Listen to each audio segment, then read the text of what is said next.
हर हर महादेव। सनातन पुजारी के YouTube channel पर मैं आप लोगों का पुनः स्वागत करता हूं। आज हम लोग एक विशेष विषय को लेकर आपके पास आए हैं। आज का विषय यह है कि बहुत से लोग ऐसे हैं जिनको पंचोपचार विधि से भी पूजन करने को नहीं आती है। प्रतिदिन वह मंदिर तो जाते हैं परंतु विधिवत पूजा नहीं कर पाते हैं, जिसके कारण उनको उस पूजन का फल जो मिलना चाहिए वह नहीं मिल पाता है। तो सर्वप्रथम पंचोपचार विधि के बारे में जानेंगे और किस प्रकार भगवान की पूजन इस पंचोपचार विधि से करें। कम से कम पंचोपचार विधि, ऐसे तो 16 उपचार की विधि बताई गई है।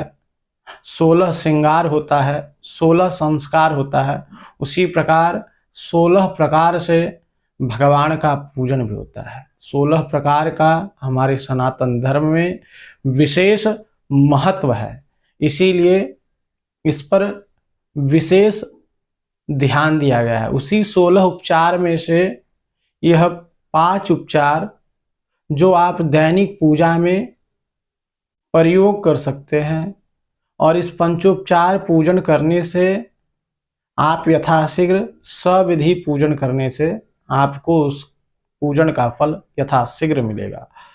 तो सबसे पहले आप जब मंदिर जाते हैं, चाहे घर का मंदिर हो, तो उसमें जाने के बाद सर्वप्रथम क्या करें, तो जाते के साथ ही सर्वप्रथम आप घंटी बजाएं, भगवान का ध्यान करें कि हे प्रभु, हम आपके द्वार पर आ गए हैं, आपके दर्शन के लिए ललाहित हैं, आपके दर्शन को आए हैं और आपके पूजन के लिए आए हैं। इस पूजन को स्वीकार करें। इस प्रकार ध्यान करने के बाद भगवान पर सर्वप्रथम जल से स्नान करवाएं।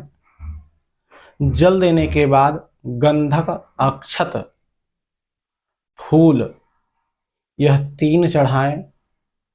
उसके बाद फिर भगवान को धूप दीप दिखाएं और फिर नैवेद्य चढ़ाकर भगवान की जो भी आराधना भगवान से करनी है आप वह करें। माला जाप करें, जो आपकी इच्छा है।